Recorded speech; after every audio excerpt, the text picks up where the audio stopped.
Assalamualaikum warahmatullahi wabarakatuh. Saya Bagus Prasojo dari kelas 2D Teknik Informatika dengan NIM 240901123. Di video ini saya akan mempresentasikan hasil dari progres saya untuk tugas ulangan akhir semester materi analisis desain perangkat lunak.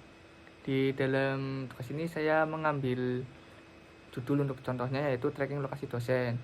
Deskripsi sistemnya adalah di mana nanti mahasiswa dapat melihat lokasi dosen secara real time dan dosen dapat mengupdate lokasinya ketika sudah berada di kampus. Jadi di luar jangkauan itu nantinya mahasiswa tidak dapat men-tracking lokasi dosen. Oke, untuk slide selanjutnya. Mengapa saya membuat sistem ini? Ya, saya membuat sistem ini berdasarkan pengalaman dari pribadi saya. Waktu itu saya pernah mengalami kesulitan dalam mencari dosen. Nah, itu. Jadi untuk step selanjutnya ada tujuan sistem dibuat. Ya, tujuan sistem ini dibuat yaitu untuk mempermudah mahasiswa ketika mencari lokasi dosen. Itu saja tujuan sistemnya. Untuk slide selanjutnya yaitu ada fitur utama dalam sistem, di mana nanti di dalam sistem ini memiliki fitur yang pertama login, dan yang kedua mengupdate lokasi, yang ketiga ada lihat lokasi. Di mana login ini dapat dilakukan oleh semua aktor dan lihat lokasi dapat dilakukan oleh aktor mahasiswa, dan untuk update lokasi hanya bisa dilakukan oleh dosen. Untuk slide selanjutnya ada identifikasi aktor dan use case. Di sistem ini memiliki 3 aktor. Yang pertama dosen, mahasiswa, dan admin. Untuk use case-nya ada 6. Yang pertama login, 2 update lokasi, yang ketiga lihat lokasi dosen, yang keempat itu opsional kirim notifikasi, kelima kelola pengguna, dan yang keenam ada kelola lokasi. Untuk use case yang pertama login dapat dilakukan oleh semua aktor yaitu dosen, mahasiswa, dan admin. Untuk use case yang kedua hanya dapat dilakukan oleh aktor dosen, di mana nantinya dosen dapat mengupdate lokasinya ketika sudah berada di dalam kampus, dan nantinya dapat dilihat oleh mahasiswa. Untuk admin nantinya dapat bisa mengelola lokasi, mau menambahkan atau mau mendeskripsikan sebuah lokasi tersebut. Lanjut, selanjutnya di slide selanjutnya ada use case diagram.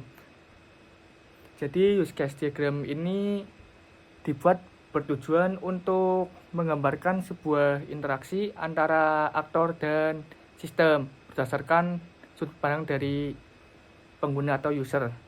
Di sini ada user yang pertama ada dosen, di mana nantinya dosen bisa login terhadap sistem dan update lokasi, lalu logout. Untuk admin nantinya bisa kelola pengguna, update lokasi, dan login dan logout. Tetapi dalam mahasiswa tidak dapat mengakses sebuah update lokasi, tetapi bisa melihat lokasi yang nantinya akan disimpan ke dalam log lokasi ketika dosen sudah mengupdate lokasinya.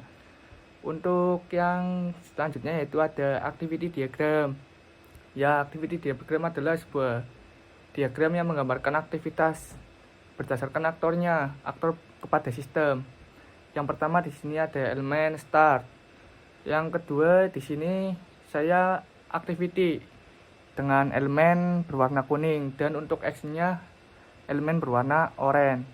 Untuk yang pertama yang dilakukan oleh aktor dosen, start, lalu start menuju dalam aktivitas login. Nanti dalam aktivitas login ini ada actionnya masukkan username dan password. Nantinya sistem akan memvalidasi dan memeriksa ketersediaan akun dalam database.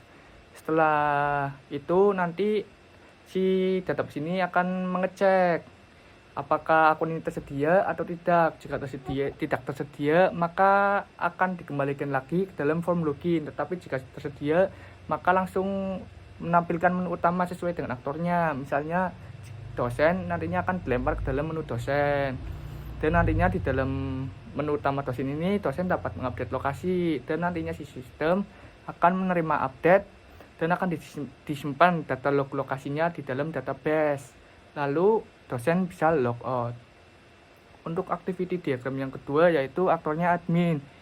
Ya, seperti tadi ya, mirip-mirip start, login, masukkan username dan password untuk action activity loginnya, dan validasi untuk sistemnya, dan database nanti akan memeriksa ketersediaan akun. Jika tidak ada akan dilempar lagi ke dalam form login, dan jika akun ada tervalidasi maka oke, lanjut ke tampilan menu admin, dan nantinya admin dapat mengelola data. Yang pertama mengirim data lokasi dan menyimpan data lokasi. Setelah itu flow logout. Yang keempat ada diagram activity untuk mahasiswa. Bedanya mahasiswa dengan admin yaitu di tampilan menu. Di sini di tampilan mahasiswa ada lihat lokasi dosen, dan nantinya sistem akan menampilkan lokasi dosen yang diambil dari data log lokasi yang telah tersimpan di dalam database. Nanti mahasiswa bisa logout. Untuk slide selanjutnya yaitu ada sequence diagram dan class diagram. Dalam sequence diagram, saya menggabungkan semua aktor dan semua aktivitasnya bertujuan untuk mengefisiensi waktu. Di sini per aktor saya digambarkan dengan perbedaan warna agar mudah dibaca oleh dosen Pak Wildan. Yang pertama untuk aktor antar dulu. Di sini saya menggunakan yang pertama ini boundary, dan di sini ada entitas, dan di sini ada controller. Boundary yang pertama adalah login from, lihat dosen, lokasi page, dan entitas yang kedua adalah the user, log lokasi. Dan controller yang pertama adalah out controller yang nantinya akan mengautentifikasi setiap aktivitas akunnya. Dan untuk lokasi controller adalah yang akan menerima sebuah data lokasi. Untuk sequence diagram yang pertama yaitu ada admin. Yang pertama adalah admin input user dan password yang nantinya akan langsung dilemparkan ke dalam out controller yang menyimpan sebuah data, dan nantinya akan dilempar ke dalam user untuk validasi apakah ada. Jika sukses maka langsung kembali dan langsung dilempar ke dalam login from. Setelah login from, maka admin dapat akses kelola lokasi yang nantinya dilempar ke dalam lokasi page. Lokasi page langsung lanjut flow diagramnya tambah lokasi dan akan disimpan ke dalam database lokasi controller, dan nantinya akan langsung disimpan ke dalam log lokasi. Nah, itu untuk sequence diagram dari admin. Yang kedua yaitu sequence diagram untuk dosen. Yang pertama seperti biasa ada username dan password. Langsung lanjut login dosen, out controller nantinya akan memvalidasi dalam entitas user. Jika sukses akan langsung dalam tampilkan menu utama, dan nantinya si dosen dapat akses update lokasi yang berada di dalam boundary lokasi page. Nanti lokasi boundary page langsung bisa update lokasi dan disimpan di dalam lokasi controller yang nantinya langsung update dan catat log ke dalam log lokasi.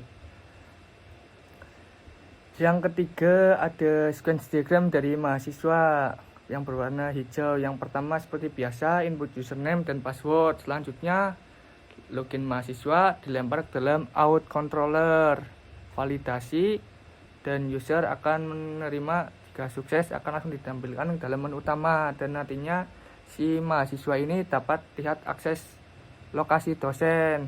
Yang pertama cari dosen di dalam boundary lihat lokasi dosen. Setelah itu akan dikirimkan dalam database, dan nantinya database akan meneruskan ke dalam log lokasi untuk mengambil lokasi yang tadi sudah dikirimkan oleh dosen di dalam log lokasi.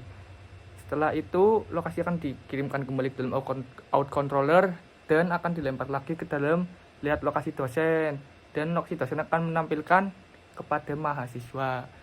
Nah, itu untuk kelas diagramnya yaitu ada 6, di mana di kelas diagram ini mempunyai 3 bagian. Yang pertama untuk name class, yang di tengah ini atribut, yang ketiga yang di paling bawah ini adalah operation atau method. Yang pertama ini name class, untuk nama aktornya. Atribut ini sebuah karakter apa saja yang ada di dalam dosen itu, misalnya email, ID, name, dan password.